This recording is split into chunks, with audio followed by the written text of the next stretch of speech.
before dawn on a bitter Tuesday, the 27th of January, 1903, a steam siren tore open the dark over a sleeping asylum in North London. It was somewhere close to 5:30 in the morning. The ground was hard with frost. Inside a long, low building of timber and iron, 320 women lay asleep, and within little more than an hour, 5 wards would be burning end to end. By the time the sun came up, 51 of those women were dead. Some accounts say 52.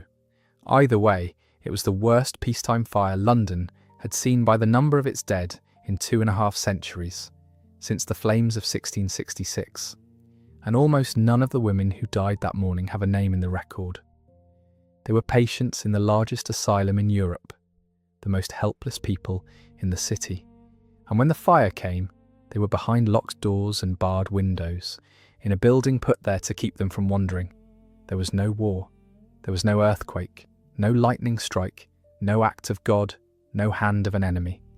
There was only a building, a cheap, quick temporary building of Norwegian pine and corrugated iron, thrown up in 1896 to last a season or two, and still standing, still full of people 7 winters later. It had already been named a fire risk. The danger was known. And on the coldest edge of the year, in the dark before the staff changed shift, that known danger did exactly what it had been warned it would do.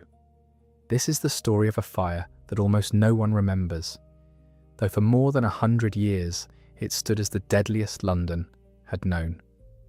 It is the story of how the state built a place, inspected it, understood the risk, and left it standing anyway. And it is the story of the people who ran back into it, again and again, for women who could not save themselves. To understand how an ordinary winter night became the largest loss of life in a London fire for 250 years, you have to go back to the middle of the previous century, to an age that built monuments to its own confidence, and to a hillside in Middlesex where the grandest of those monuments was raised. Before we go on, this channel is only just getting started, so if these forgotten corners of Victorian and Edwardian Britain are the kind of history you care about, take a moment to subscribe and to give this a like, and leave a comment telling me where in the world you're watching from. I read everyone, and it means a great deal at the beginning. To understand what happened at Colney Hatch, you first have to understand what Colney Hatch was, and to understand that, you have to understand the century that made it. The 1800s were the great age of the institution. It was an age that believed, with real conviction, that almost any human problem could be solved by building the right kind of building and putting the right kind of people in charge of it. Poverty had its workhouse, crime had its prison, and madness, or what the age called madness, had its asylum. These were not, in the minds of the reformers who built them, cruel places. They were meant to be the opposite. They were meant to be havens of order, air and routine, set well away from the noise and temptation of the city, where troubled minds might be soothed by fresh country and firm kindness. In the county of Middlesex, which then wrapped around the northern edge of London, the demand for such a haven was growing faster than anyone could meet it. The county already had one asylum, at Hanwell to the west, and by the middle of the century it was full and overflowing. So the magistrates resolved to build a second, larger and grander than the first, on farmland near the hamlet of Friern Barnet, close to the growing settlement of New Southgate. They chose a site on rising ground, with good air and open views, exactly the kind of place the reforming spirit of the age believed was medicine in itself. The building they raised there was extraordinary. It opened on the 17th of July, 1851, the same summer the Great Exhibition was drawing the world to the Crystal Palace across the city, and it was built in the same spirit of Victorian ambition. It was designed by the architect S.W. Dawkes in a grand Italianate style, a long and stately front of brick and stone, with towers and a central dome, more like a palace or a great railway terminus than a hospital. It was, for a time, one of the largest buildings in Britain. Its corridor, running the length of the main block, was said to be among the longest in the country, so long that it became a piece of local legend that a person might walk for hours and not reach the end. It had been built to hold 1,250 patients, and the cost of raising it had run to roughly double the original estimate. It was, when it opened, the most expensive asylum ever built in Britain. Picture what that meant. A vast, confident, expensive monument set on a hill in the countryside north of London, built by a wealthy county at the height of its power, to house and to hide the people it did not know what else to do with. That was the promise, that was the world before, and like so many promises of that age, it was built for a number it would very quickly outgrow, because the patients kept coming. What had been designed for 1,250 soon held far more. By the later part of the century, the population of Colney Hatch had climbed past 2,000, and the pressure never eased. These were, in the language of the day, the pauper insane, the poorest of the mentally ill, sent from the parishes of a swelling city that had nowhere else to put them. They were people with dementia in old age, people with epilepsy, people worn down by poverty and illness and grief, people whose troubles the medicine of the time could neither name properly nor cure. And year on year, there were more of them than there were beds. In 1889, the running of the asylum passed from the Middlesex magistrates to a new and powerful body, the London County Council, which took charge of the capital's asylums as part of the great reorganisation of London's government. So by the turn of the century, Colney Hatch was a county council institution, one of the largest of its kind in the world, and still, always, too full. And that overcrowding is where the real story begins. Because a building that is always too full is a building under constant pressure to expand cheaply and quickly. In 1896, to relieve the crush in the main asylum, the authorities put up an annex. It stood apart from the great Italianate palace, and it could not have been more different from it. Where the main building was brick and stone and stately permanence, the annex was timber and iron and haste. It was built of Norwegian pitch pine framing, lined inside with matchboard, thin-tongued planking of the cheapest kind, and roofed and clad with corrugated iron. It was single-storey, laid out as 5 long dormitory blocks, and the blocks were joined to one another by a communicating corridor that ran between them. Into these 5 wards went 320 women, the chronic and the infirm, the frailest and most helpless patients in the whole vast institution. Now hold the materials in your mind, because they are the heart of everything that followed. Pitch pine is a resinous softwood. It burns hot and it burns fast. Matchboard lining is thin, dry planking with air behind it. Corrugated iron does not burn, but it does something almost as dangerous. It holds the heat in and it hides the flame, so that a fire can run through the timber frame beneath it, unseen, until it bursts out everywhere at once. And a single corridor linking all 5 blocks is, in a fire, not a convenience. It is a fuse. It is a path laid from one ward to the next, so that what begins in one place need not stop there. The building had one more quality that mattered more than any material. It was called temporary. It had been put up as a stopgap, a structure meant to serve for a short time while a proper solution was found. But the proper solution never came, and the annex never came down. Year after year, it stayed in service, full of women, warmed through every winter by its own internal heating, the pine drying a little more with every passing season. By the winter of 1903, it had stood for 7 years. 7 years of drying timber, 7 years of a structure the authorities themselves described as temporary, holding 320 of the people least able to save themselves. That is not a detail in this story, it is the whole of it, and here is the part that turns misfortune into something harder to forgive. The danger was not a secret that only became clear afterwards. The annex had already been identified as a serious fire risk before the night it burned. People whose job it was to know these things had looked at that pine and iron building full of helpless patients and understood what it was. The knowledge existed. What did not exist was the will, or the money, or the clear line of responsibility to act on it. To understand why nothing was done, you have to look at who was supposed to do it, and here carelessness gives way to something more troubling. Responsibility for that building did not rest with one clear owner. It was spread across 3 separate authorities, and spread responsibility, as this fire would show, is very often no responsibility at all. The first was the London County Council, the body that owned and ran the asylum.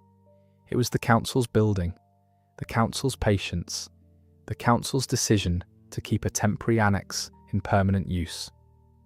The second was the Home Secretary, whose department stood at the top of the whole system and sanctioned the construction of asylums. And the third was a body most people had never heard of, and few would recognise today: the Commissioners in Lunacy, sometimes called the Lunacy Commission. These were the inspectors. Their entire purpose was to visit asylums, examine conditions, and report on whether patients were safe and properly cared for. If anybody in the land had the standing to look at a pine and iron dormitory full of helpless women and order it condemned, it was them. So there were 3 authorities, each with a hand in that building, each with the power to raise the alarm, and each able, when the worst happened, to look at the other 2.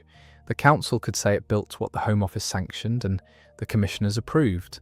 The Home Office could say the day-to-day running was the council's. The commissioners could say they inspected and advised, but did not build or own. Every one of them could point somewhere else. And so a building that everyone could see was dangerous became a building that no single person was answerable for. The danger sat in the gap between them, in the space where 3 authorities overlapped and none of them owned the ground. There was a further weakness, and it lay inside the asylum itself, in how it was prepared to fight a fire it had been warned might come. Colney Hatch had its own fire brigade, drawn from among the staff. On paper, that sounds like prudence. In practice, fewer than a dozen of the asylum's men had been drilled as firemen. For an institution holding thousands of people across an enormous site, that was a thin line indeed, and on the night it was needed, it would prove thinner still. Worse, the site suffered from a critical shortage of water. A building made of the most flammable materials available, holding the most vulnerable people in London, was defended by a handful of part-time firemen, and had no reliable supply of the one thing that fights a fire. Each of those failings, on its own, was serious. Together, in a single frozen hour, they would be fatal. And there was one decision more, the quietest of them all, and in the end, the cruelest. The doors of the wards were locked, and the windows were fitted with bars. This was not malice, it was routine. These were chronic wards, and the fear that shaped their design was the fear of a patient wandering off into the night, of someone confused and frail, slipping out unseen and coming to harm.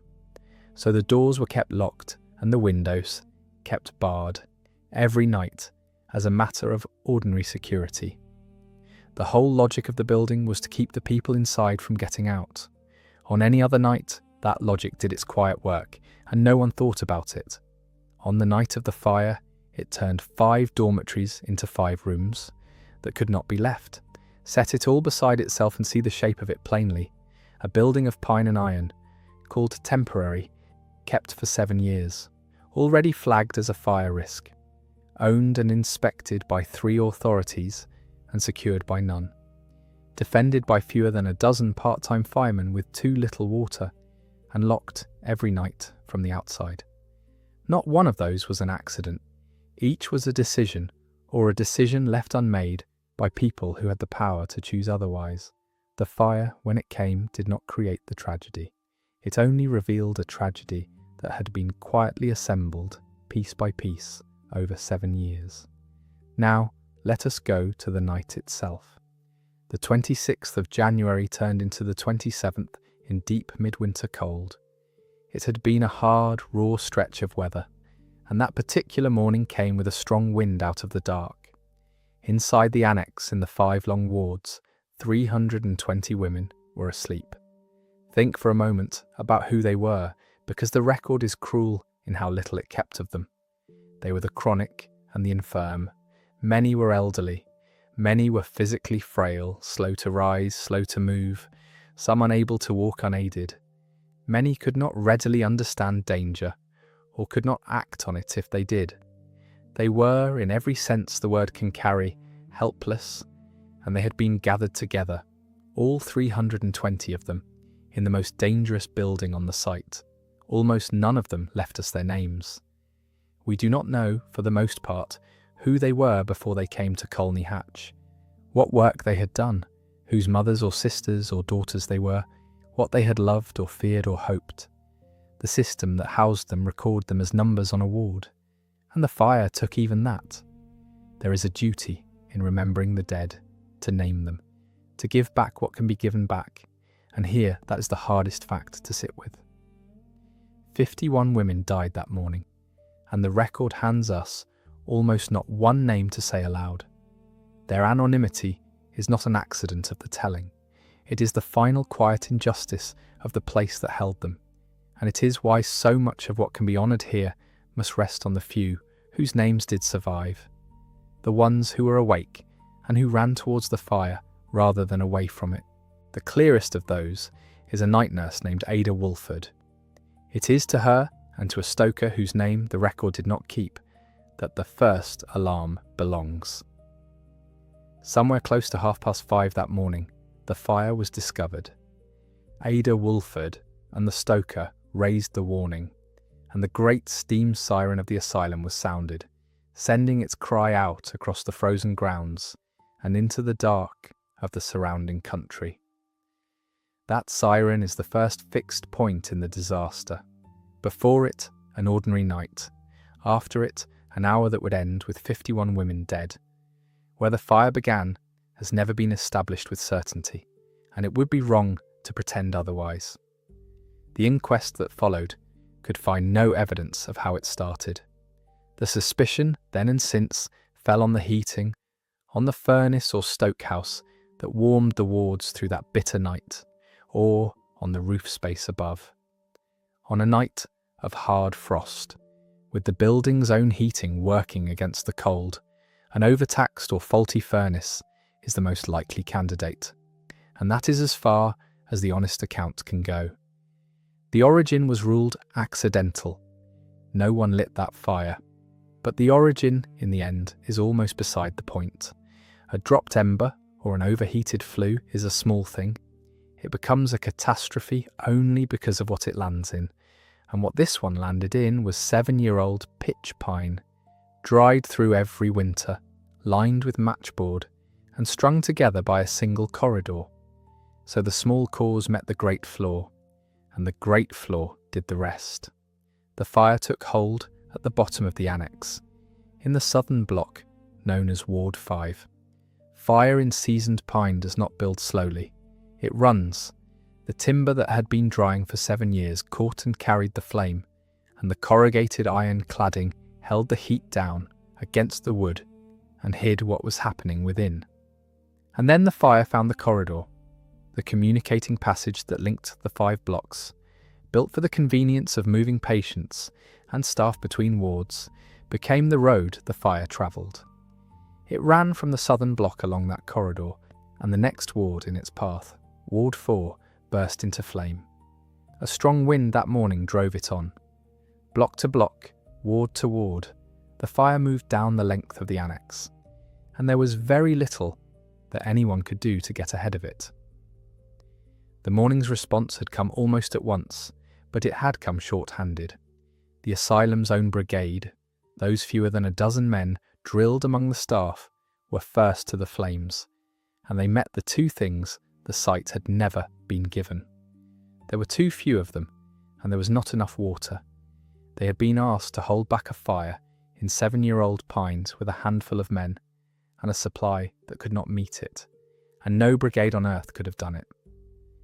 Word went out to the fire brigades of North London, and they came. From Hornsey the brigade arrived and found at once the problem that would define the whole response. There was no water to fight with. To get any, the Hornsey men had to go down the slope from the burning wards, some 400 yards, and dam a brook running through the grounds, building up a head of water where none had been laid on. 400 yards is a long way to carry the fight against a fire that measures its progress in minutes. By the time water could be drawn from that dammed brook, the annex was already beyond saving. Others were coming behind them, and the scale of the response grew through that early morning. Contemporary accounts described a remarkable convergence on the hill at Colney Hatch. Within about an hour, they said, something on the order of 25 steam fire engines and around 200 firefighters had gathered from across the north of the city, brigade after brigade, drawn to the glow that must have been visible for miles across the frozen fields.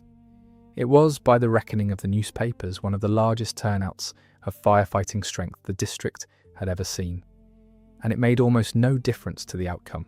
The pine had burned too fast, the corridor had carried the fire too well, and the water had come too late and from too far. 200 men and 25 engines arrived to find a fire that had already, in effect, finished its work. They could wet the ground around it and stop it spreading to the great main building. They could not undo the hour that had already passed, because the real fight, the one that mattered, had been fought long before the engines arrived, and it had been fought by the staff. When the siren sounded, the attendants and nurses of the annex did the thing that defines them. They went into wards of burning pine, into smoke and heat, to reach women who could not reach themselves. And then they came out, and they went in again. The doors were locked and had to be dealt with. The windows were barred. The women were frail and frightened, and many could not understand what was being asked of them, or could not move quickly enough to answer it. Every rescue was a struggle against the very building, against locks and bars, and a fire moving faster than a person could carry another person clear. And still they went back, again and again, into the wards for as long as there was any chance of bringing one more person out. Ada Wolford was among them. The night nurse who had helped raise the very first alarm did not then stand back. She took part in the rescues, and in doing so, she burned her hands. That is the small, precise human fact the record kept of her, and it is worth holding on to. Not a statue's worth of heroism described from a distance, but a nurse's scorched hands, the plain physical cost of reaching into a fire for someone else. She was one of a number who did the same. Staff whose courage that morning was, by every account, without hesitation and without limit. They saved lives. Because they went back, women who would otherwise have died came out of that building alive, and some could not be reached in time, no matter how many times the rescuers returned. The fire burned itself out with terrible speed. Within little more than an hour of the siren, all 5 of the temporary wards had been burned from end to end. By around 9 that morning, the annex was gone, razed to its iron and its ash, and the work turned from fighting the fire to the far heavier work of accounting for the people who had been inside it. That accounting went on through the morning, and by around 1 in the afternoon, the number was fixed. 51 women had died. Some later accounts would put it at 52, and the exact figure has been carried in both forms ever since. But the inquest that followed concerned itself with 51. Most had died from suffocation, from the smoke, or from burns. That is the formal cause, and it is stated here once, plainly, as it should be, and then set down. The horror of that morning does not live in the manner of their dying. It lives in the locked doors, and the barred windows, and the 7 years of warning, and the fact that not one rescuer had to die alongside them for the toll to reach 51. Every single one of the dead was a patient. Not one member of staff was lost. The people who could not save themselves died, and the people who ran in to save them lived and carried the burns to prove they had tried. Set against the loss, that distinction matters. It tells you exactly where the failure lay. It was not a failure of courage on the ground that morning. The staff gave everything human effort could give, and some of them carried the marks of it for the rest of their lives. It was a failure built into the walls before any of them arrived for their shift. A failure of pine and iron and locks and water and divided responsibility, decided years earlier by people who were nowhere near Colney Hatch when the siren sounded. The country woke that day to the news, and it came in the language of its time, language that tells us as much about the age as about the fire. The newspapers reached for headlines that treated the women who died less as people than as a category. Some announced that 50 of the asylum's patients had perished, using the harsh clinical words of the day. Others fastened, with a kind of ghoulish reassurance, on the idea that many had escaped and were now loose in the surrounding country, as though the danger of the story were the patients themselves rather than the building that had killed them. It is a jarring thing to read now, that instinct to see the frightened and the fleeing not as survivors of a disaster, but as a hazard to the respectable public. It is worth naming because it is part of what this fire exposed. The same attitude that could house 320 helpless women in a pine shed and lock the doors was the attitude that, when the shed burned, worried first about who might have got out. The inquest into the deaths opened in the days after the fire and ran until the 12th of February 1903. An inquest is not a trial. Its task is narrower and older. A coroner and a jury sit to establish who the dead were, and how, when, and where they came to die, and, where they see fit, to say plainly what they believe brought that death about. And the jury at Colney Hatch, having heard the evidence, did exactly that. They found that the women had died by fire or suffocation. They found that there was no evidence as to how the fire had originated, and that its cause was accidental, most likely beginning in the furnace house. So far, this was the language of misfortune, of a thing that no one could have foreseen or prevented. But the jury did not stop at misfortune, and it is in what they did next that the real verdict of Colney Hatch lies. For the jury turned its attention from the spark to the structure, and there it did not hesitate. It condemned the construction of the temporary buildings outright, and then it did the thing that makes this inquest remembered. It named who was responsible, and it named not one body but three. It apportioned the blame equally among the London County Council, the Home Secretary, and the Commissioners in lunacy for having sanctioned the use of unsuitable and combustible materials in a building meant to house the helpless. The owner, the government department at the head of the system, the inspectorate whose whole purpose was to guard against exactly this. All three, said the jury, shared the fault and shared it equally. Read plainly. That is a remarkable verdict. A jury of ordinary men had looked past the convenient answer, the accidental furnace, the act of God, and put their finger on the truth the authorities would have preferred to leave buried. These women had not died because a fire is an unpredictable thing. They had died because the state built them a dangerous building, kept them in it after being warned, and inspected it without ever condemning it. The jury said so to the faces of the bodies responsible. And then nothing happened. That is the second harder truth of this disaster, the point where a bad thing quietly becomes a worse one. Because a verdict at an inquest, however clear, however damning, carries no punishment of its own. It can find fault. It cannot fine or charge or remove from office. And in the case of Colney Hatch, no one else did those things either. No individual was prosecuted, no body was fined, no official lost his post, no one was charged with anything at all. 51 women died in a building the state had built, sanctioned and inspected, a building 3 separate public authorities were told was dangerous.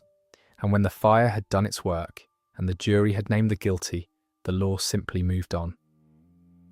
The verdict was filed, the commendations were spoken, the sympathy was extended to the relatives, and the account was closed.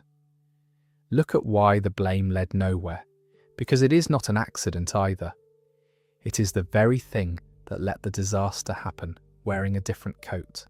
The reason no one could be held to account was the same reason the building had been allowed to stand. Responsibility had been divided 3 ways. When fault is shared equally among 3 bodies, each of them can say, with perfect truth, that it was not solely to blame, and so each of them can escape. Blame split 3 ways is blame that lands on no one. The very structure that had allowed a dangerous building to slip through, The overlapping remits, the gaps between the council and the Home Office and the commissioners, was the structure that now allowed every one of them to walk away. The diffusion of responsibility killed the women, and then it protected the people who were responsible for them. That is the bitter engine at the centre of this story. It failed twice, in exactly the same way, and the second failure was the price of the first going unpunished. There is a further weight to it, one the jury had understood and pressed upon. The danger had been known beforehand.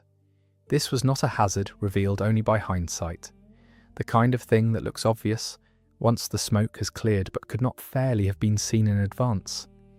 The annex had been flagged as a fire risk before it burned. The materials were understood. The situation of the wards was understood. The locked doors and barred windows were not a secret. Everything the jury condemned had been visible, in plain daylight, on any ordinary inspection, for 7 years. The failure at Colney Hatch was not a failure to foresee. It was a failure to act on what had already been foreseen. And that is the distinction that separates a tragedy from a scandal. Among the papers that survive from that time is one small thing that cuts through all of it, and it did not come from a court or a council or a commission. It came from a patient.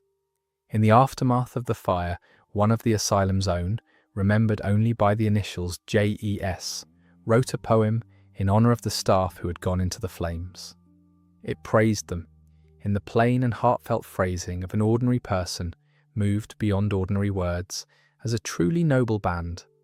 That poem was framed, and it survives to this day in the holdings of the London Archives, one of the very few contemporary voices from inside Colney Hatch to reach us across more than a century. Think of what it represents. In a place whose patients the newspapers reduced to a category and a hazard, one of those patients sat down and found the grace to honour the courage of the people who had tried to save them. The system could not name its dead. It could not punish its guilty. But one of the people it had shut away could still recognise heroism when it saw it, and take the trouble to write it down so that it would not be lost. That poem is, in its quiet way, the truest verdict the disaster ever received, and it was passed by someone the age had decided did not count. What then did Colney Hatch change? Here honesty matters more than a tidy ending, because this is not a disaster that produced a single, famous Act of Parliament with its name on it. There was no Colney Hatch Fire Act. It would be easy, and it would be false to invent one. What the fire did was harder to see and slower to work, but real all the same. It became one of the weights pressing down on a set of questions that Edwardian and then 20th century Britain could no longer entirely ignore. Questions about what institutions were made of. Questions about how people who could not save themselves were to be got out of a burning building. Questions about water and trained brigades on the sites of great asylums and hospitals. And the hardest question of all, the one the locked doors of Colney Hatch had asked in the cruelest possible way. What does it mean to lock people in for their own safety, when the lock itself may be the thing that kills them?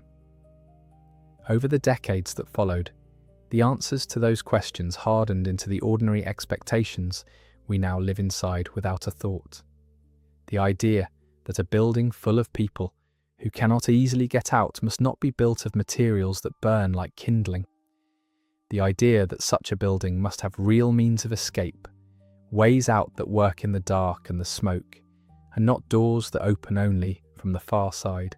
The idea that a fire must be stopped from running the length of a structure unchecked, that walls and barriers should be built in to hold it back, to buy the minutes that carry people to safety. The idea that where there are people, there must be water, and there must be trained hands to use it. None of these arrived in a single stroke, and none can be laid at the door of this one fire alone. But Colney Hatch was among the events that made them feel necessary rather than optional, part of the slow accumulation of hard lessons out of which the modern discipline of institutional fire safety was assembled. Consider what those principles are, stripped of their technical names. escape routes that stay usable, construction that resists fire instead of feeding it, compartments that stop a blaze spreading from one part of a building to the rest. An honest assessment, made in advance, of how a fire would behave in a given place and how the people inside would get out. Every one of those is now simply expected, written into the way hospitals and care homes and schools and public buildings are designed and run across the country. When you walk into such a place today and see a fire door held on a catch that will release it, a lit sign pointing to a way out, a wall built to hold back flame, a notice on the back of a door, you are looking at the settled answer to a question that Colney Hatch asked in the worst possible way. The annex had none of these things. It had the precise opposite of every one of them. It was flammable where it should have been resistant, open along its length where it should have been divided, and locked shut where it should have opened freely. It was, in a grim sense, a catalogue of everything later understood to be wrong, written out in advance, and paid for in 51 lives. There is a larger arc too, and Colney Hatch sits inside it. The disaster was one mark among many against the whole model of the giant Victorian asylum, that confident 19th century faith that the troubled and the frail could be gathered by the thousand into vast institutions far from the city and simply kept there. Across the 20th century, that faith was steadily discredited on grounds of humanity as much as safety, until the great asylums were emptied and closed one by one. Colney Hatch itself, the grand Italianate palace that had opened with such ambition in 1851, held on far longer than the annex that burned. It served as a hospital, renamed Friern in 1937, through most of the century. It finally closed its doors in 1993, one of the last of the great asylums to go, more than 140 years after it first took in patients. And what became of it tells you something about how this country remembers and how it forgets. The main building did not fall. It was far too grand and too solid for that. And its long stone front was, by then, protected for its architecture. So it was sold and it was redeveloped, and today it stands transformed into private luxury apartments, marketed under the name Princess Park Manor. The corridor, once said to be among the longest in Britain, the towers, the great Victorian frontage, all of it survives, handsome and expensive, home now to people who pay well for the elegance of the address. It is a desirable place to live, and on that site where 320 of the most helpless women in London were housed in a pine shed, and 51 of them died in an hour, there is no memorial to the fire at all. Nothing marks it. The residents who walk those restored corridors, and the passers-by who admire that grand front from the road, are given nothing to tell them what happened there on a January morning in 1903. The building was worth preserving.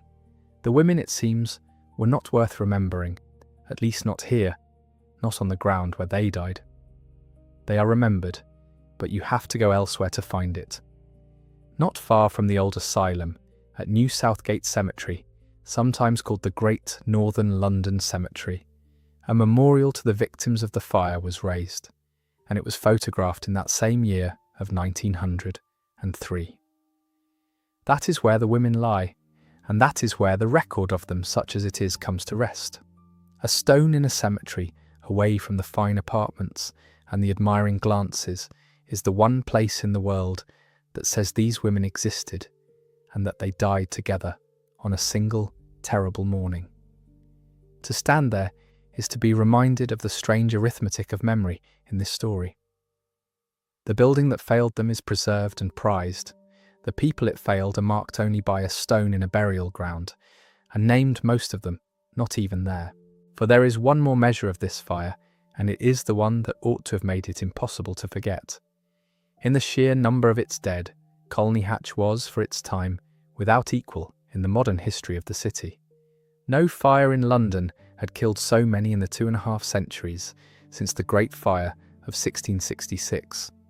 That older fire looms enormous in the national memory, a fire that consumed the medieval city and reshaped the capital forever. And yet for all its vastness, it took remarkably few lives. The disaster at Colney Hatch, by contrast, is barely known at all, and it killed more people than any London fire in the long stretch of years between them. 51 women, in little more than an hour, in a single building, on a hill in the northern suburbs, and the record stood. It stood through the rest of the Edwardian years. It stood through 2 world wars and the Blitz that followed, when whole streets of the city burned, and still, by the measure of a single fire in a single building, it stood. It was not surpassed for well over 100 years, not until the summer of 2017, when the fire at Grenfell Tower took a far greater toll and forced the whole country, at last, to reckon again with the oldest lesson of them all, that people can be housed by the authorities in buildings that are not safe, and that warnings about those buildings can go unanswered until it is too late. That is a hard inheritance to hold beside a fire so few have heard of. For more than a century, the deadliest fire London had known was one that the city and the country chose very largely to forget. And it is not difficult to see why the forgetting came so easily. The dead were poor, the dead were women, the dead were patients in an asylum. The people the age had already decided to move out of sight, and their deaths, however many, did not trouble the public conscience the way the loss of the powerful or the famous would have done. There was no great family bereaved, no name of standing among the 51 to fix the tragedy in the public mind. There were only 320 women in a pine shed, and 51 of them gone, and a verdict that named 3 authorities and touched none of them, and then the slow, comfortable closing over of the whole affair, until even the number was half remembered, and the site itself gave no sign that anything had happened there at all, and yet the details refused to soften. 320 women, housed in a building put up to last a season and kept for 7 years. 5 wards of pine and iron, joined by a single corridor that carried the fire from one end to the other in the space of an hour. Doors locked from the outside and windows fitted with bars, so that the very things meant to keep the women safe were the things that held them fast. Fewer than a dozen part-time firemen, and no water to give them on a site that its own inspectors had already been warned was a danger. A verdict that saw all of this clearly, and said so, and a law that then did nothing. A night nurse, named Ada Walford, whose scorched hands were the plain price of going back into the flames for people who could not go themselves.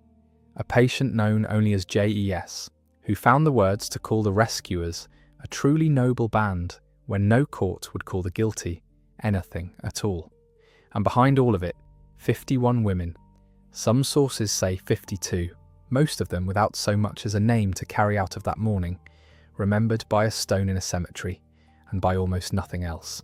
Hold the whole of it together, and the shape of the thing is unmistakable. This was not a fire that fell out of a clear sky. Every element that made it deadly had been chosen, or allowed or left undone, by people with the power to do otherwise, and every one of those choices had been made in plain view of the danger. The building was cheap because cheapness was easier than care.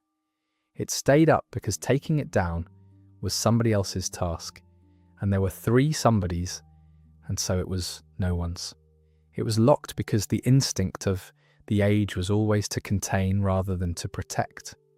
And when it burned, the same divided, distracted, indifferent system that had built it simply absorbed the loss and moved on, its papers in order, its conscience untroubled, its grand front on the hill standing as proud as the day it opened. Sit for a moment with that anonymity, because it is the part of this story that ought to trouble us most, and it is the part the passing of time has done the least to repair. When a great disaster strikes the settled and the recorded, the names come down to us in their hundreds. We know the passengers of famous wrecks, the men of famous pit disasters, the households of famous floods, because someone thought them worth the writing down, because there were families with the standing to insist on it, and clerks with the instruction to keep it. At Colney Hatch, that machinery of memory scarcely turned at all. The women who died were, in the eyes of the system, already the anonymous poor, gathered from the parishes and set down on a ward under a number. Their lives before the asylum, the work of their hands, the people who had loved them, the small histories that make a person rather than an entry, most of that had already been let go before the fire ever came. And so when the fire took them, it took the last of them and left the record almost bare. We can say a little, in the general. We can say that they were women who had lived long enough to grow old, many of them, or ill, or worn thin by hardship, and that whatever had brought each of them to that ward, they had arrived there as somebody's daughter, and many as somebody's mother, and every one of them as a person who had once been well and young and free to come and go through an unlocked door. We can say that on the night before the fire, they lay down in the cold under whatever blankets the annex afforded, 320 of them across 5 long rooms, and that they had no reason to think that night any different from the 7 years of nights that had come before it. That is nearly the whole of what the record permits us to say of them as living people, and it is not enough, and it will never now be made enough. The chance to know them died with them in the space of that hour. What remains, then, is the trying. The stone at New Southgate is a kind of trying. The framed poem of a fellow patient, kept safe in an archive for more than a century, is a kind of trying a single voice from inside those walls, insisting that what happened mattered, and that the people who fought it were noble. And the plain act of telling the story again, of laying the choices out and naming the bodies that made them, and refusing to let the whole affair settle back into the comfortable silence it fell into once, is a kind of trying too. It cannot give the women back their names. It cannot reopen the inquest or overturn the verdict that touched no one. It can only refuse the forgetting, and insist, across the distance of more than 120 years, that 51 women who could not save themselves were owed a great deal more than a pine shed and a locked door, and were given a great deal less. The wind that drove the fire dropped in time, as winds do. The frost thawed. The engines were drawn back to their stations. The great crowd of firefighters dispersed to their homes across North London, and the burnt ground where the annex had stood was cleared and before long built over, so that in a few short years there was nothing there to show that 5 wards had ever occupied that patch of the asylum grounds at all. The main building went on receiving patients as though the annex had never existed, its long corridor and its high towers untouched by the fire that had come so close. The routine of the great institution closed back over the gap, and the century carried on. There is a particular cruelty in how ordinary the days after such a morning become. The parish authorities that had sent many of the women to Colney Hatch in the first place received their notices and closed their files. The relatives who could be found were written to, and those who could not be found were not, and for some of the 51 there was very likely no one left to write to at all, no one who had visited in years, no one who would come now that it was over. The clerks entered what they entered. The wards that survived were quietly rearranged to take the patients who had been saved, folding them back into the vast population of the main asylum as though they were being returned to the place they had come from. And for the staff who had gone into the flames and come out with burned hands and smoke in their lungs, there was, in a few days, another shift to work, another night on a chronic ward, the same locked doors turned by the same keys, the danger of the annex gone only because the annex itself was gone. Think of what it asked of them to go back to that work. They had learned in a single hour exactly what a locked door meant when the building behind it caught fire. They had carried that knowledge out of the smoke with the burns on their hands. And then they had gone on turning locks, because that was the system, and the system had not changed on the strength of what they now knew. The women they cared for were still the chronic and the infirm, still frail, still slow, still gathered in numbers. No small staff could ever have moved quickly in an emergency. The lesson had been paid for in 51 lives, and yet for the people closest to it, the ones who had felt the heat on their faces, the daily shape of the work went on almost unaltered, because the failures that mattered were not theirs to change. They lived above them, in council chambers and government departments, and the offices of an inspectorate, in the places where the decisions about pine and iron and locks had been made, and would, for a long while yet, go on being made.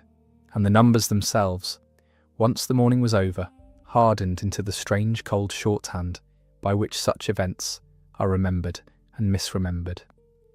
320 in the annex, 5 wards, little more than an hour, 51 dead or 52, the figure already slipping even as the ink dried, so that a disaster of exact and terrible arithmetic became, within a generation, an approximate thing, a fire in which about 50 women died at an asylum whose name most people could no longer place. The precision that ought to have been a kind of respect, the careful counting of each life lost, dissolved into the vagueness that settles over the poor and the forgotten.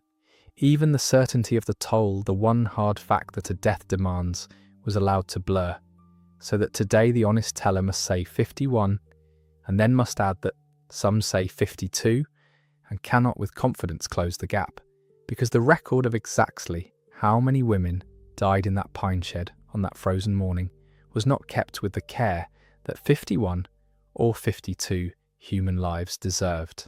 Consider what it would have taken to hold that number steady, and how little it was. A single, accurate list made in the days after the fire, and kept of who had been in those 5 wards, and who had come out, and who had not. The parishes had sent the women. The parishes had records of the sending. The asylum had admitted them. The asylum had ledgers of admission. Somewhere in the paper of that institution, on the morning of the fire, there existed the means to name every one of the 320, and to mark against 51 of those names the date on which each had died and the manner of it. That the 2 figures, 51 and 52, could ever diverge at all is itself a small monument to how lightly the accounting was held. A discrepancy of one is a discrepancy of a whole human life, a person who either did or did not die in that fire, and the fact that more than a century later we cannot say for certain which tells you plainly how much and how little that one life was reckoned to be worth by the people whose task it was to count. And yet it is worth resisting the pull of the round number, because the round number is exactly how the forgetting works.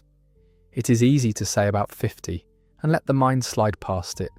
It is harder and more honest to hold the 51 as 51 separate mornings that ended, 51 beds that were not slept in again, 51 small absences that rippled out, however faintly, into whatever family or parish or memory still held a thread to the woman in the bed. Some of those threads were already worn through before the fire. Some had been cut by the very act of committal, by the shame the age attached to an asylum, by the years of distance and silence that so often followed. But not all.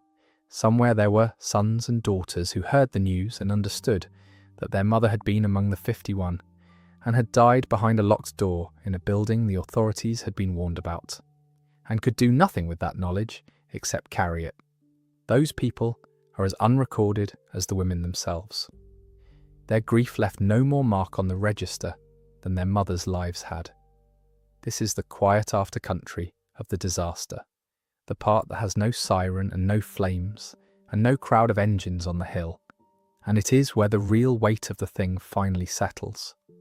Not in the hour of burning, terrible as that was, but in the long level years that came after, in which nothing was done, nothing was paid, nothing was marked on the ground, and the women passed out of living memory, one rememberer at a time, until there was no one left who had known any of them, and the fire became a paragraph, and then a footnote, and then, for the most part, nothing at all.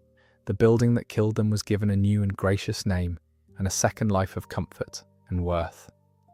The women were given a stone in a distant cemetery, and the slow mercy of being forgotten by a world that had never much wanted to look at them in the first place, and still, against all of that forgetting, the small facts that did survive keep their strange power precisely because they are so few.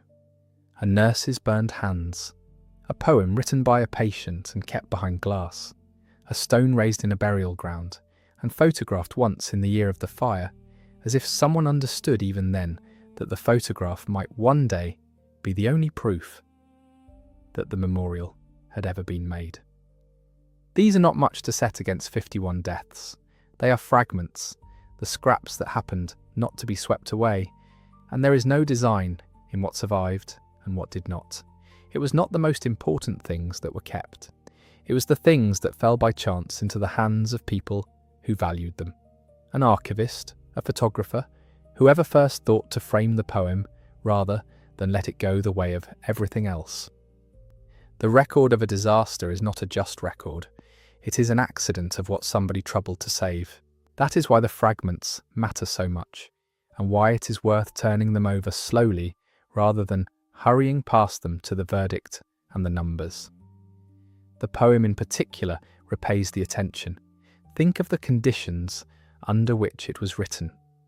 Its author was a patient in a chronic asylum, a person the outside world had classed among the least reliable of witnesses, the least regarded of voices, someone whose word on any ordinary matter would have carried no weight at all.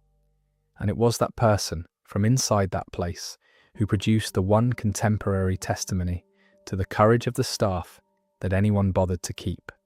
Not the council with its minutes, not the Home Office with its files, not the inspectorate with its reports. A patient with a pen, calling the rescuers a truly noble band. In the whole apparatus of the state that had built and inspected and failed that building, no official document speaks as directly to what those attendants did as the few lines written by one of the people they went in to save. There is a justice in that of a kind the courts never delivered. The system that could not name its dead and could not punish its guilty was in the end spoken for most truly by one of its own captives, and the words that person chose were not of blame but of gratitude, fixed on the one thing in that morning that had been wholly good, the willingness of ordinary people to walk into fire for strangers who could not walk out themselves.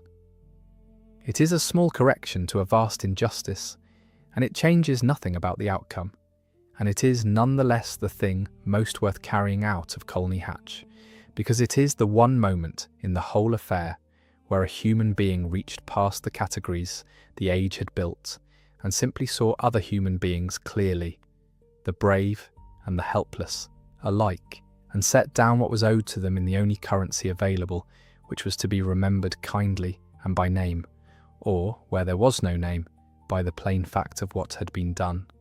To carry that forward, to make the remembering more than a sentiment, is harder than it sounds, because the ordinary tools of memory need something to grip. A grave needs a name to cut into the stone. A ceremony needs a date and a list to be read. A family needs a thread back to a particular person to know whom it is grieving. Colney Hatch withholds almost all of that. It offers a year, a morning, a building, a number that will not quite hold still, and, for the most part, no names at all. And so, the remembering has to be of a stranger, more difficult kind, a remembering without faces, a grief for people known only by their situation, which is to say, known only by the fact that they were poor and ill in mind and shut away, and then killed by the place that was meant to keep them. It is easier to mourn a person than a category, and the age had done everything in its power to reduce these women to a category.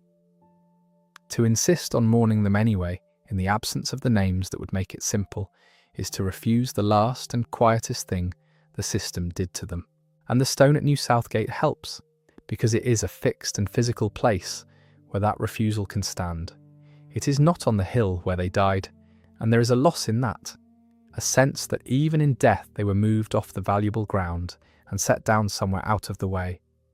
But it exists. It was raised deliberately by someone in the immediate aftermath, at a time when the easiest thing in the world would have been to raise nothing and let the burnt earth be levelled and the matter close. Whoever caused that memorial to be made it against the grain of everything the disaster otherwise demonstrated, against the indifference of the newspapers and the evasions of the authorities and the vast machinery of forgetting that was already turning. It is a small stone, and it carries a large meaning, which is simply that at least one person in 1903 looked at 51 anonymous dead women and decided they should be marked. That decision is the counterweight to every decision that killed them.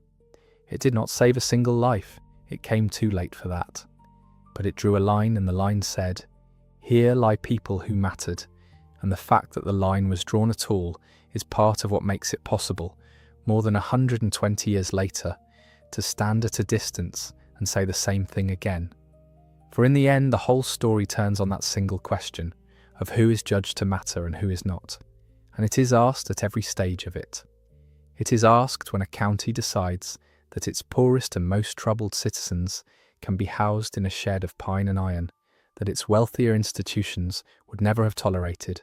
It is asked when 3 authorities look at that shed and each decides that its safety is somebody else's concern.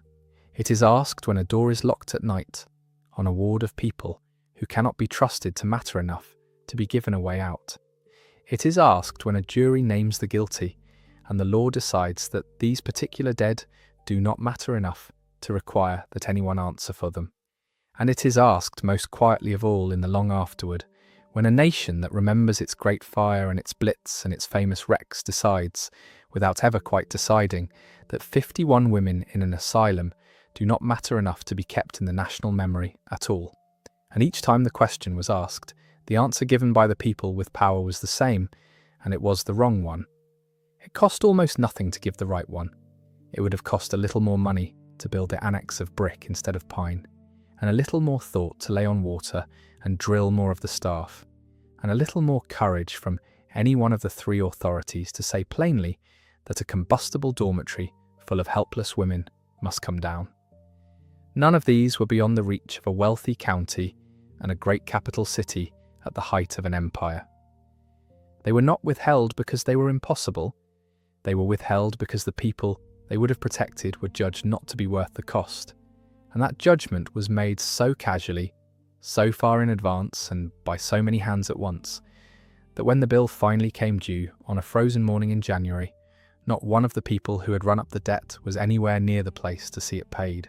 That is the thing to understand about a disaster of this shape. It does not feel, to any of the people who cause it, like causing a disaster. The councillor approving a budget, the official signing off a construction, the inspector declining to press a warning to the point of a fight, the attendant turning a key at the end of a shift. None of them is doing anything that looks in the moment like killing anyone. Each is making a small, defensible, ordinary decision within the narrow bounds of a role. It is only when all those small decisions are laid end to end, and a spark falls into the middle of them on the coldest night of the year, that they reveal themselves as the single, connected machine they always were, a machine for turning routine indifference into 51 deaths. The horror of Colney Hatch is not that monsters built it, it is that ordinary people did, each doing their small part correctly, and that the sum of all that correctness was a building that killed the people it was built to hold. And that is exactly why it can happen again, and why it did happen again, more than a century later, and a few miles across the same city, in a tower where other small, defensible, ordinary decisions about cost and material and warning were laid end to end until they too revealed themselves as a machine. The lesson of Colney Hatch was never really about pine or matchboard or corrugated iron, particular as those materials were. It was about the gap that opens between people and the authorities meant to keep them safe when those people are poor or unwell or otherwise easy to move out of sight and out of mind. It was about what happens in that gap when a warning arrives and no single hand feels obliged to act on it. That gap did not close in 1903. The verdict named it, and the law let it stand, and it was still there, still open, still swallowing warnings when the century turned twice over. That the gap could remain open for so long is itself a measure of how quietly it works. A visible danger is dealt with. A fire in the street is put out, a flood is sandbagged, a threat that the public can see and name gathers its own pressure toward action. But the danger at Colney Hatch was of the invisible kind, the kind that lives in a building nobody important has to enter, housing people nobody powerful has to think about, governed by rules spread so thin across so many desks that no one desk ever holds the whole of it. Danger like that does not announce itself. It waits. It sits in the dry timber and the barred window, and the divided remit, entirely patient, costing nothing, drawing no notice, until the one night the conditions align, and then it collects, all at once, everything it has been owed for 7 silent years. The pine did not become more dangerous on the night of the fire than it had been on any of the 2,500 nights before it. It had been exactly that dangerous the whole time. The only thing that changed was that, at last, a spark arrived to prove it, and the women had slept above that proof every single one of those nights, unknowing. That is a detail worth sitting with, because it is easy, looking back, to compress the danger into the single hour of the fire, as though the peril began when the siren sounded. It did not. Every night for 7 years, 320 women had lain down inside a structure that its own inspectors had been warned would burn, behind doors that would be locked against them, and windows that would be barred, and every one of those nights had passed without incident, and every safe morning had made the danger seem a little more theoretical, a little easier to defer, a little more like a warning that could go on being ignored because it had been ignored so far without consequence. That is how a known risk becomes a habit. The very fact that the disaster had not yet happened was taken, in practice, as evidence that it would not. 7 years of good luck were mistaken for 7 years of safety, and the two are not the same thing, and the difference between them, when it finally revealed itself, was 51 lives long. There is a particular chill in imagining those ordinary nights, the hundreds of them, the women settling to sleep in the cold under the corrugated roof, the staff making their rounds and turning their keys, the whole small world of the annex going quietly about the business of an institution at rest, none of them knowing that they were living, night after night, inside the answer to a question that had already been asked and shelved. The warning existed while they slept. It was written down somewhere, filed, deferred. The danger and the knowledge of the danger coexisted in the same city for years and never met in time to save anyone. That is the true shape of the thing, and it is far more disquieting than any account of the flames, because it means the fire was not the moment the tragedy occurred. The fire was only the moment the tragedy became visible. It had been occurring, in slow motion and in silence, for 7 years before anyone smelled smoke, and when the smoke did come, it came into the dark, into a building where most of the people could not have told you what a fire escape was, because they had never in their lives been shown one, because there was none to show. Picture the plainest facts of it, without dwelling on any suffering, only on the situation. It is not yet dawn, it is bitterly cold. The women are asleep in long rows in 5 linked rooms. There is one lit corridor between the blocks, and it is the corridor along which the danger is travelling. The doors that would let them out are locked, and the keys are held by a handful of people, and those people are already fighting to reach as many rooms as they can. The windows show only the black of a winter morning, and are crossed with iron. For a person frail or elderly, or frightened, or unable to grasp quickly what is being asked, the ordinary human responses to alarm, to rise, to find the door, to go out into the cold and be safe, were in that place either useless or impossible, because the door would not open, and the way the danger came was the only way the building had ever offered. That is the whole cruelty of the design, stated without a single image of harm. The building took the natural instinct to flee and gave it nowhere to go, and into that, again, went the staff, which is why their courage cannot be praised too plainly or too often. They were not going into an unknown. Within minutes they understood exactly what the building was doing and exactly what the locks meant, and they went back through those doors anyway, into rooms filling with smoke, to reach people who in many cases could not help in their own rescue at all, who had to be found and roused and turned toward a door they could not have found alone, and brought out through a corridor that was itself the path of the fire. Every trip in was a decision made in full knowledge of the odds, and every trip out that ended with a living person carried clear was a small victory wrenched directly from a design that had been built, however unintentionally, to prevent exactly that. That the toll stopped at 51 and not at 320 is the measure of how many such victories were wrung from that hour by people with no equipment worth the name, too little water, and their own two hands. It is right to hold both of those truths at once, and not let either soften the other. The building was an indictment, and the people in it that morning were a vindication, and the same hour contains them both. The failure was total, and it was systemic, and it reached back 7 years, and up through 3 authorities, and it was real, and no amount of individual bravery can be allowed to launder it into a story of heroism that lets the system off. And the bravery was also total and immediate and unhesitating, and it saved the greater number of those women, and no amount of institutional guilt can be allowed to swallow it into a story of failure that forgets what the attendants did. 51 died because of the building. Far more than that, many lived because of the people. Both sentences are true, and Colney Hatch is the place where they meet. And if the women are the unnamed dead of this story, the attendants are, very nearly, its unnamed living.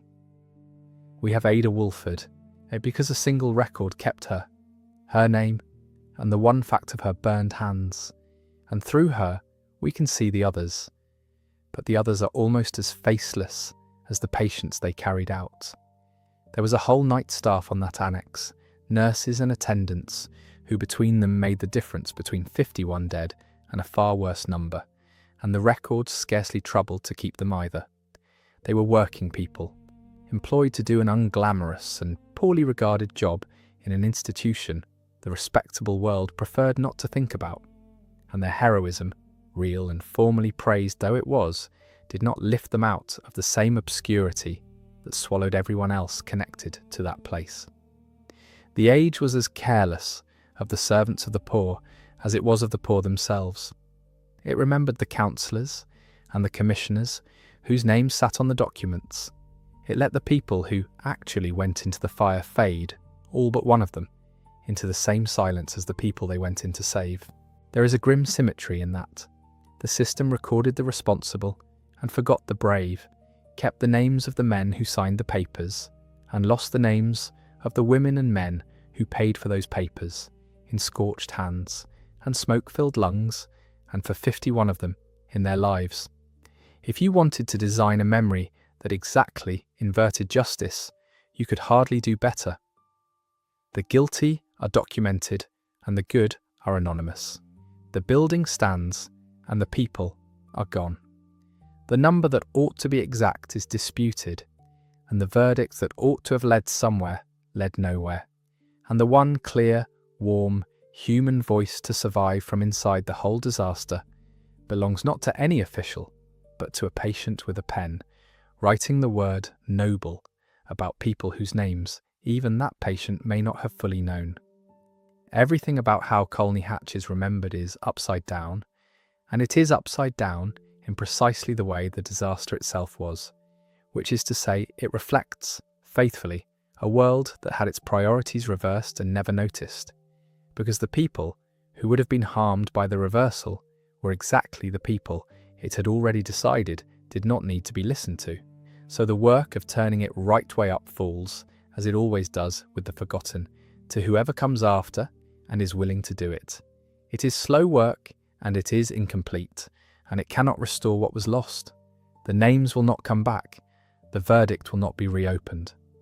No one will now be held to account who was not held to account then, and the site will very likely never carry the marker it should. But the facts can be gathered and set in their true order.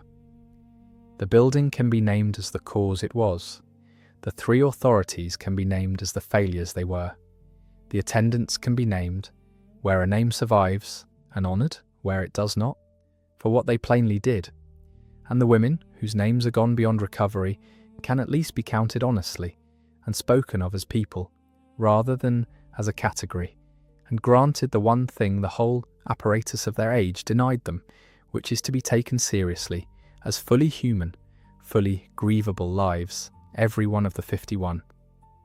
To take them seriously as human lives means resisting the very compression the institution imposed on them, the reduction of a person to a diagnosis and a ward number.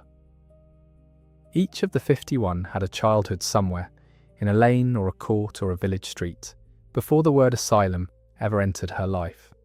Each had learned to walk and to speak and to work at something, in a kitchen or a mill or a field or a household, before whatever combination of age, illness, poverty and misfortune brought her at last to a bed in that timber annex. Some had raised children who might still, in 1903, have been living somewhere in the country, grown men and women who had perhaps not seen their mother in years and would now never see her again. Some had once been young women with the whole ordinary run of hopes, marriage or work or simply a quiet life, hopes that had narrowed year by year to the four walls of a chronic ward. The record kept none of this, but the record's silence is not the same as its absence. These histories existed. They were real once, as real as anyone's, and the fact that they were not written down does not mean they did not happen.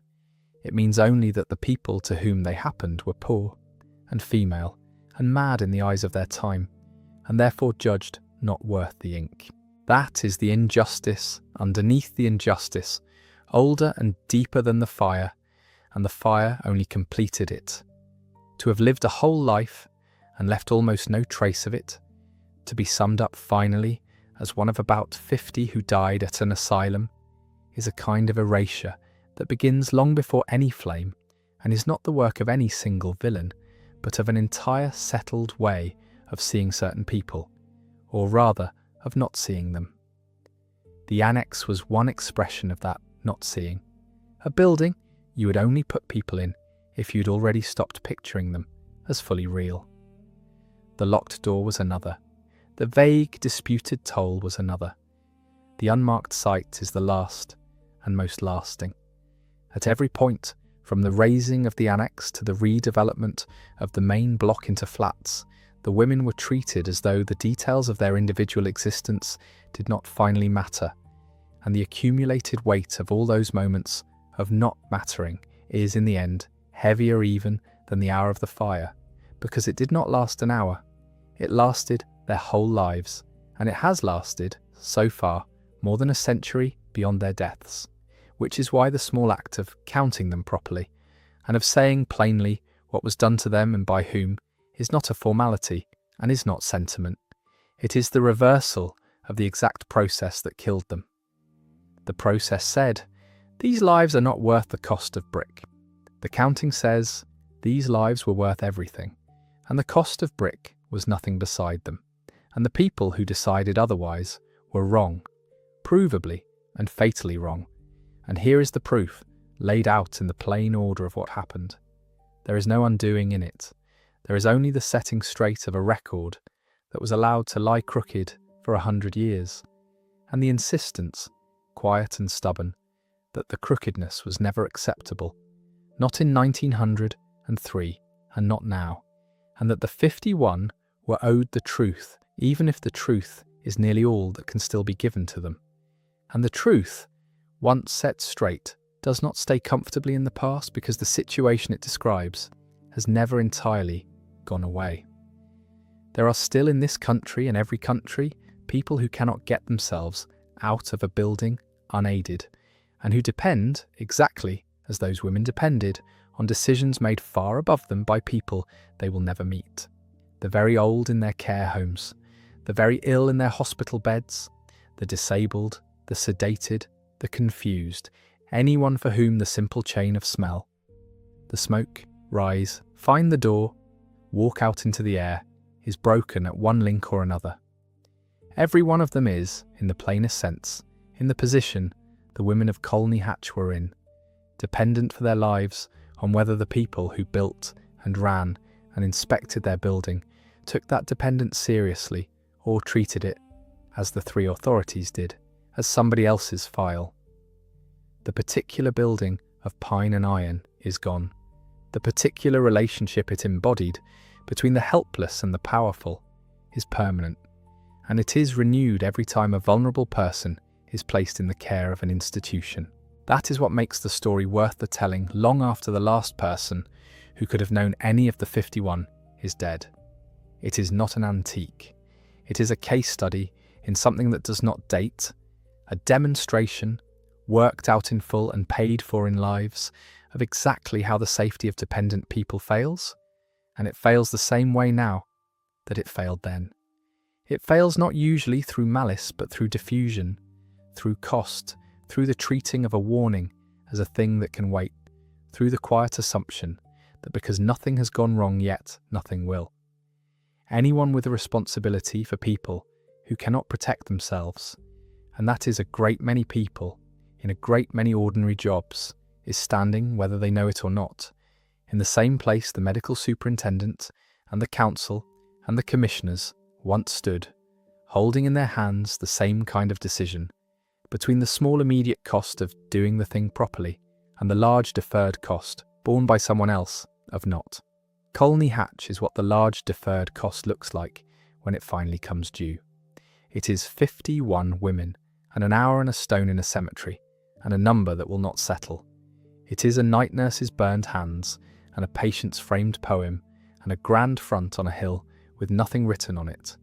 And it is, above all, a warning of the very kind that was ignored in 1896 and every year after, offered now to whoever will take it, that a building full of people who cannot save themselves is a promise, made by everyone who has a hand in it, that they will be saved by the building instead, by its materials and its exits, and its water and its unlocked doors, and that when that promise is broken, it is broken all at once, in the dark, on the coldest night, and it is broken against the people least able to bear it. It is worth standing at the last on the ordinary ground of it, the physical patch of North London, where all of this happened, because the ground is still there, even where the marker is not. The hill still rises, the air is still good, the long stone frontage still runs its great length along the road, admired by people who pass it without a second thought, lived in by people who chose it for its handsomeness and its quiet. Somewhere behind and beside that frontage, on ground now given over to lawns or parking or the pleasant landscaping of a private estate, is the place where 5 timber wards once stood in a row, joined by a single corridor, and where, on one January morning, they burned from end to end in little more than an hour. There is nothing to tell you which patch it was. The grass is the same grass, and that ordinariness, that seamless closing over, is itself the final fact of the story, the proof of how completely a place can absorb what happened on it and offer the passer-by no hint at all. To know what happened there is therefore to see the ground differently from everyone else who walks past it, to carry in the mind the marker the site itself refuses to hold. It is to look at a desirable address and see, underneath it, 320 women in a building meant to last a season, and 51 of them who did not live to see the morning fully break, and the staff who went in for them, and the century of silence that followed. The building will not tell you. The estate agents will not tell you. The grass will not tell you. The knowing has to be carried in by whoever brings it, and set down there deliberately, an invisible memorial made of nothing but attention and refusal, and renewed every time someone who knows walks past or hears the story, and declines to let the smooth surface of the present stand as the whole truth of the place. That, in the end, is the only kind of monument the 51 are reliably going to get. Not a stone on the site, which the site has never been willing to give, but a persistence of memory in the people who learn what happened and pass it on. It is a frailer thing than stone. It depends on the telling and the retelling, on each generation troubling to hand the knowledge to the next, on the plain refusal to let a fire that once stood as the deadliest London had known slide quietly out of the record for the second time. But it is also, in its way, harder to destroy than stone, because it is not bound to a single place that can be redeveloped or a single marker that can be removed. It lives wherever the story is known. And so long as it is known, the women are not entirely forgotten, and the failure that killed them is not entirely buried, and the courage that saved so many of the rest is not entirely lost. And the whole of that frozen morning keeps, against the enormous pull of time and indifference, its small and stubborn place in the memory of the city that would once have been glad to let it go. And memory of that kind asks something specific of the person who holds it, which is not grief exactly, and not anger exactly, though it contains both, but a sort of steady attention that refuses to look away from the unflattering parts. It would be easier to remember Colney Hatch as a tragedy, a sad accident of a less careful age, and to leave it there, softened, at a safe distance. The harder and truer remembering keeps hold of the fact that it was not an accident, that it was chosen and allowed and foreseen and left, and that the people who did the choosing and allowing and foreseeing and leaving were never made to answer for it. To remember it honestly is to keep that discomfort alive, to decline the consolation of calling it fate, and to sit instead with the knowledge that a wealthy society, at the height of its confidence, looked directly at a known danger to its most helpless members, and decided in 100 small unhurried ways that it was not worth the cost of removing. That is not a comfortable thing to carry. It is not meant to be. Its discomfort is precisely its use, because a warning that has been made comfortable has stopped being a warning at all. There is a version of this story that flatters the present, that treats the locked doors and the pine walls and the divided blame as relics of a cruelty we have safely outgrown, and invites us to shake our heads at the callousness of our great-grandparents from the secure vantage of a wiser age. That version is a lie, and a dangerous one, because the mechanisms that failed at Colney Hatch, the cost-cutting, the deferral, the diffusion of responsibility across too many hands to hold any single one to account, are not Victorian mechanisms. They are human ones, and they are running still in every institution that houses people who cannot leave, in every budget that weighs a life against a line of expenditure, in every warning that is received and filed and not acted upon because acting is expensive, and nothing has gone wrong yet.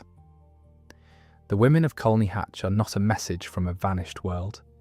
They are a message about how the world works whenever we let it, and they are speaking still to anyone prepared to hear them in a language of pine and iron and locked doors that has never once gone out of date.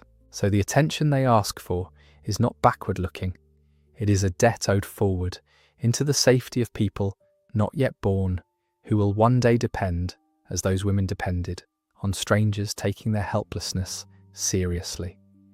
Every unlocked escape door in a care home, every firewall built to hold a blaze for the extra minutes it takes to move people who cannot move themselves, every inspection pressed to the point of a fight rather than filed and forgotten, is a piece of the answer the 51 paid for and did not receive. They will never receive it, but the people who come after them can and do, and that transfer from the ones who paid to the ones who benefit without ever knowing the price is the nearest thing to justice the story allows. It is not enough. Nothing would be enough. But it is real, and it is owed, and it goes on being owed for as long as there are people in the world who cannot save themselves, and must trust someone else to have built the walls around them with their lives in mind. And it is trust, in the end, that sits at the very centre of it, the plainest and most breakable thing in the whole account. Those women, whatever else had been taken from them, had been placed somewhere by a society that told itself and told their families that they would be looked after. That is the promise an asylum made, however grimly it kept it. Take your mother, your sister, your daughter, whom you can no longer manage, and we will house her and keep her safe. The families who let them go, often with grief, often with shame, often with no real choice at all, did so on the strength of that promise. And the promise was broken, not in some sudden treachery, but in the slow, ordinary way that such promises are usually broken. By 1,000 small economies and deferrals, that each seemed reasonable to the person making it, and that added together into a building nobody should have slept in. The trust was real.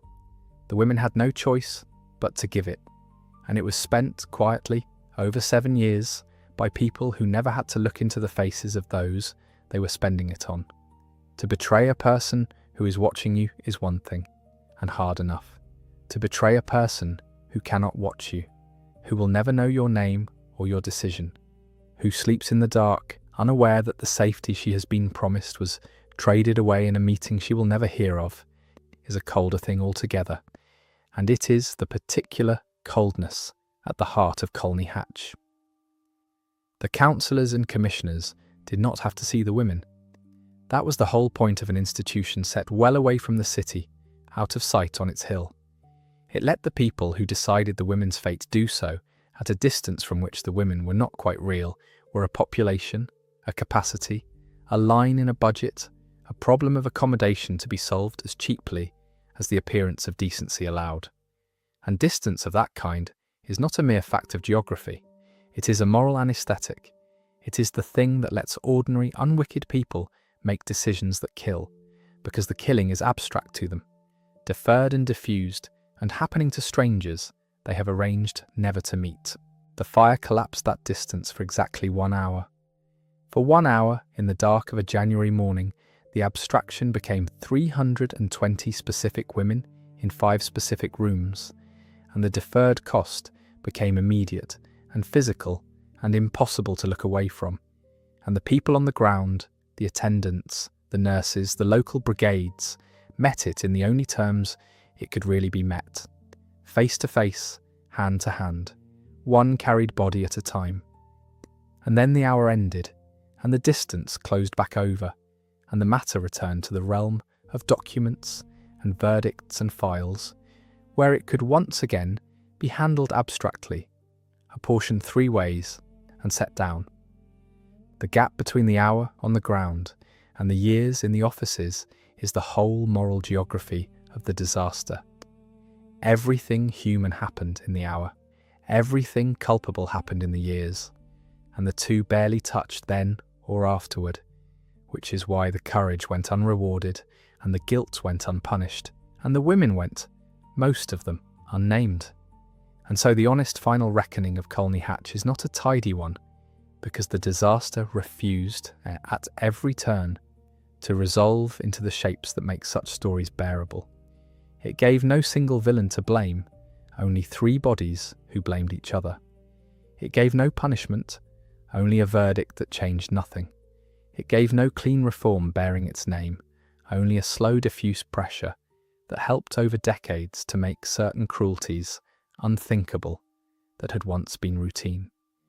It gave no roll of the dead to read aloud, only a disputed number, and a near total silence where the names should be. It gave, in the whole affair, exactly one unambiguous good, the courage of the people who went back into the fire, and even that it half swallowed, keeping the name of one nurse and letting the rest go. A story wants a resolution, a lesson learned, a debt paid, a wrong set right. Colney Hatch offers almost none of these. It offers instead the harder truth that some wrongs are never set right, that some debts are never paid, that some people are failed so completely and so quietly that the failure outlasts by a century everyone who might have answered for it. What it does offer, and this is not nothing, is the chance to refuse the final silence, which is the one part of the injustice still within reach of the living. Everything else is fixed. The building was built, the doors were locked, the fire came, the women died, the verdict fell, the guilty walked, the site was cleared and sold and renamed.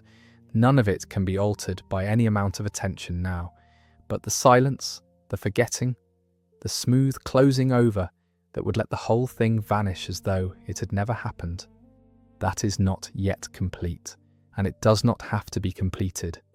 It can be resisted simply by knowing and by telling and by insisting that a fire which killed 51 helpless women in an hour and stood for more than a century as the worst London had known is not permitted to slip out of memory a second time as easily as it slipped out the first. That resistance is small. Measured against what was lost, it is almost nothing. But it is the only thing still on offer, and it is offered freely to anyone willing to take it up. And in the taking of it, the 51 are, for a moment, unforgotten, which is the last small mercy a story like this one has left to give.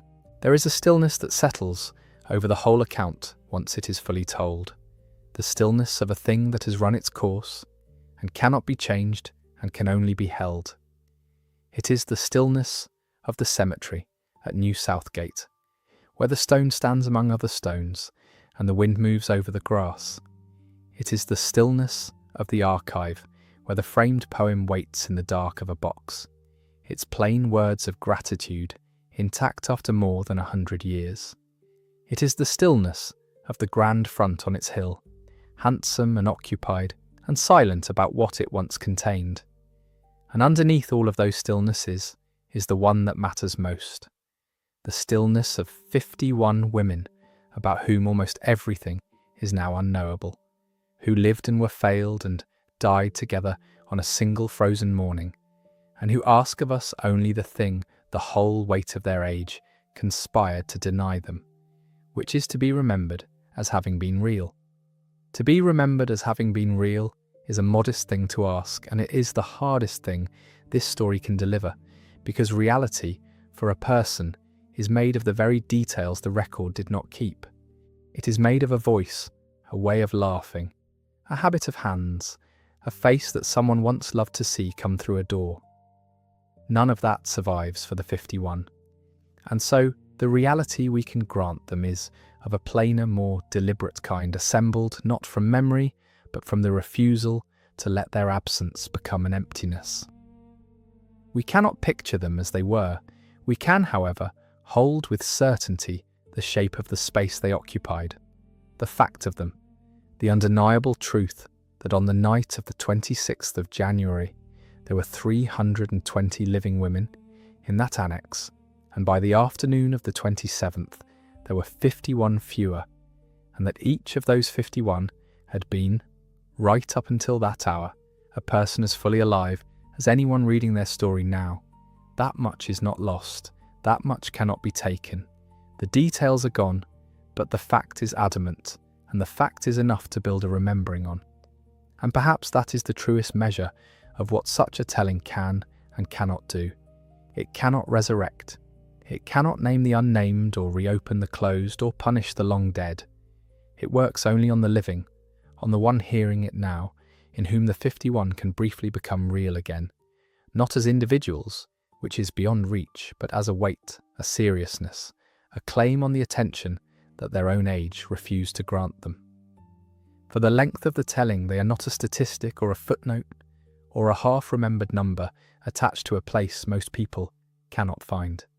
They are 320 women in the cold, and 5 wards of pine, and a locked door, and an hour, and 51 lives ended, and many more saved, and a nurse's burned hands, and a poem behind glass, and a stone in a distant cemetery, and a grand silent frontage that says nothing. They live, that briefly, in the mind of whoever is willing to hold them there. And when the telling is done, they will return to the silence, as they must, but not quite so completely as before, because they will have been held once more by someone who knew, and refused to look away. That refusal is the whole of what is left to give, and it renews itself with every person who comes to know the story and decides it matters. It is not a monument of stone, and it never will be. It is a monument of attention, raised again from nothing each time the fire is remembered, dismantled each time it is forgotten, and rebuilt by the next person who learns what happened on that hill. It is frail, and it is faithful, and it is the only kind of memorial the 51 have ever reliably had, and it holds for now, against the long pull of the years, the plain and stubborn insistence that on a bitter morning in the first winter of a new century, in a building the state had raised and warned about and left standing, 51 women who could not save themselves were owed far more than they were given, and are owed still, and will go on being owed until the last person willing to remember them has gone.